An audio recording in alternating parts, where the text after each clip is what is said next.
Hey guys, so my last video I was responding to somebody's comments to one of my other videos where he said go back to your country, like you are coming to our country to take our jobs and all that. So I made a video addressing it, and in the video I talked about that immigrants didn't just come in like that.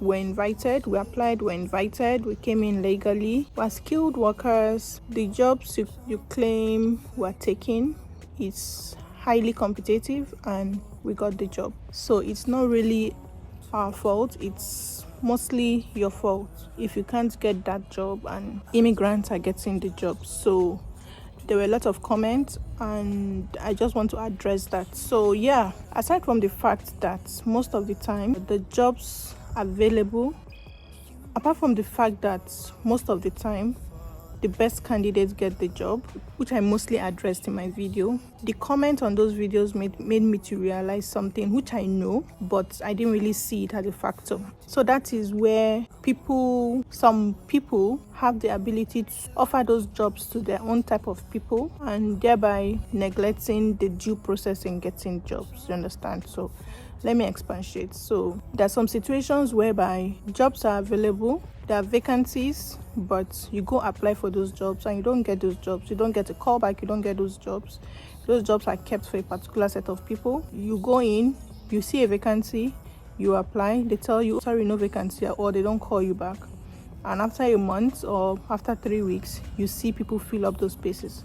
So those happens in mostly grocery shops, small shops, where you can easily see new faces, especially in a small town where you can easily know the number of people that work in that place. And when there's a new face there, you get to know that this person is a new person. And you start wondering that I came here to ask for a job and I was told there was no job. But 2 weeks, 3 weeks down the line, I see a new face. In fact, you see somebody on training. This has happened to me. So when I was doing my work from home job, I was getting frustrated with that job because somehow my supervisor didn't like me. So I was looking for another job and I went to a store. I won't mention the name in my community here. I went to a store where I saw vacancy. It was vividly written there, vacancy. In fact, when you go into the store, you will see a table close to the entrance where there's a form you fill if you need to work there. If you want to work there, there's a form you fill. You don't really need to submit your resume. They'll ask some questions and then you leave it there. I applied. I asked one of the staff. They confirmed that yes, there was vacancy. And I saw that paper and they told me to fill it up. I filled it up and I never got a call back. I never got anything. I never had anything from them. But I tell you, less than 3 weeks down the line, I went to that store because it's somewhere most people frequent. It's a store most people go to in this community. And you kind of know the people that work there. And I went there and I saw somebody being trained. She was on training. In fact, the manager was taking the person around. This was apparently a new person. Maybe the person resumed that day or the previous day, but they were showing the person around. So you can't tell me after the 3 weeks that I applied, that was when this person was employed, maybe last week, maybe the last week, because it's not a job that requires 3 levels, 4 levels of interviews. No, that's just a store. It's just like a store, a small store. So it shows that, okay, this job was available as at the time I applied for it. I didn't even get anything. I didn't even get an interview and then you tell me I didn't pass. No. And the funny thing about that store is that the manager was recently employed. So after that, within a space of 6 months, the people that were now employed in that store are people from that person's country. Do you understand? Am I making sense? I don't want to name names, but I just want to confirm what you guys are saying. So yeah, there are some times that there are jobs and then those jobs are kept from the public.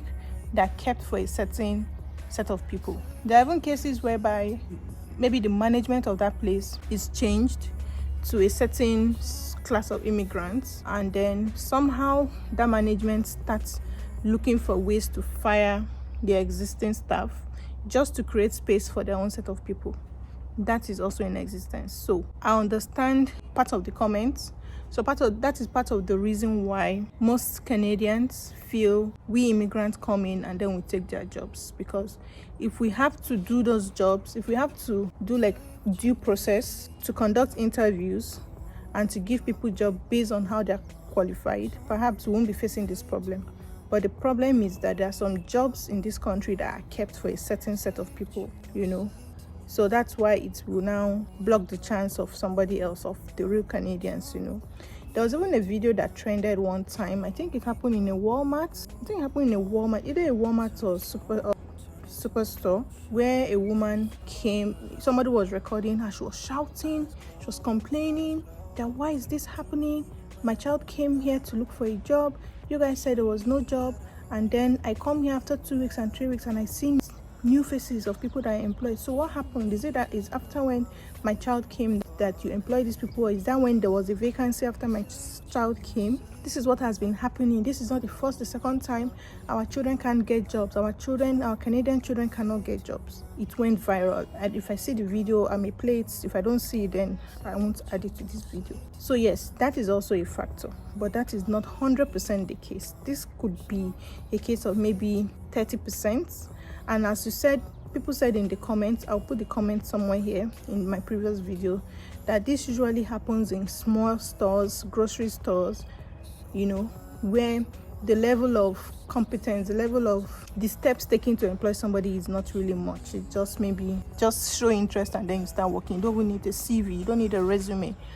It doesn't happen in like high level places like it's corporate. No, it doesn't happen in that way. And majority of the jobs people seek in this country are like low skilled, just like grocery or something, grocery stores. So yes, I confirm that that's also a factor, but it's not in all cases.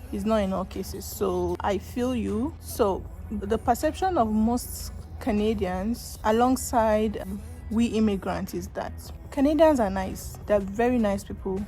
They're accommodating. But what they don't like is the fact that as an immigrant, you come in, you're expected to like conform with the system, act like the system you meet, just like when you go to Rome, behave like the Romans. That's the saying that they say, you don't come as an immigrant and want to come dominate them. It's just like you hosted a visitor in your house and the visitor wants to take over your house. That is how Canadians are feeling, and that is a valid point, because even look at it from the fact of you own a house and then you host somebody to help the person. You're being nice to the person, and the person is happy to be in your house, obeys your rules and regulations. You say no, curfew time is 10 o'clock. You say no, you don't leave dishes on the sink. So you don't leave the lights on and all that. And that visitor conforms to your rules and regulations. You don't have issues with that person. You're living fine. And then you have another set of visitor that you give these rules and they don't conform to it. They make you talk, they make you nag, they make you complain, and you start regretting why you brought those people, and they want to even dominate your house. They want to take over your house. So yes, that is exactly how the Canadians feel. From my almost 3 years in this country, there's nothing you're going to tell me. Canadians are very nice people. They're very nice people. But because of what has been happening with some set of immigrants that want to come to the country and want to dominate, then they don't like it. And this domination has to do with mostly jobs. When those set of people are in a particular position where they can hire and fire, they do it with reckless abandon. Like, they don't even care. It's so bad that those set of people get into management and start firing the existing people, even not even firing only the Canadians, firing other people that are not from their own country, just to make that place to be theirs. That's why you go to some organizations, like you go to Tim Hortons, some McDonald's, Walmart, and then you see majority of the staff there is a particular race. And I wonder what is being done about like the labor sector, the labor sector also, in terms of checking the quota of the number of ethnicity in a particular employment, in a particular workspace. I don't know how to put it. Like, it shouldn't be a case whereby, especially in this country where we have a lot of immigrants from different places, it shouldn't be dominated by just one race or by one ethnicity, then it shows a bad signal. Every country, every country should have like a kind of quota, like, okay, Canadians 50%, then other immigrants should be so and so percent, maybe Africans, Asians, and all that. It should be like that so that people won't take advantage of that. So also, we have some Canadian employers that can't even stand immigrants. They can't stand immigrants. They won't even employ immigrants. So maybe because the management cannot stand them, somehow you just see it reflecting in the workspace. Like, you just see only the Canadians are working there. You won't see any immigrants working there. So it's vice versa, but most of the time, reverse is the case. You hardly see it happening in a company whereby the management is Canadian. No. It happens mostly where the management is an immigrant of a particular race. I know we all know what we're talking about here. I'm not going to name names, I'm not going to name ethnicity, but this is something that happens, and this is something that's happened to me, mostly like in my first job. This has happened to me, where I worked somewhere and like 85% of the workforce was people of a particular race, and I didn't find it funny. It was one of the worst experiences in my life. It was my first job in this country, and it made me to rethink my decision to relocate to Canada.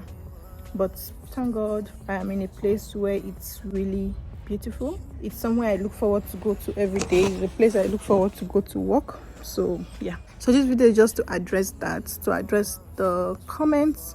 Thank you so much for those that watched the video. If you didn't watch the video, it's just the last video after this. After watching this, please go watch it and share your views. I like the way people commented and engaged. It was not disrespectful, it was just more insightful, and that's the reason why I made this video, to acknowledge what you people said in the comments. I acknowledge it. Yeah, it's true. And yeah, thank you. Bye.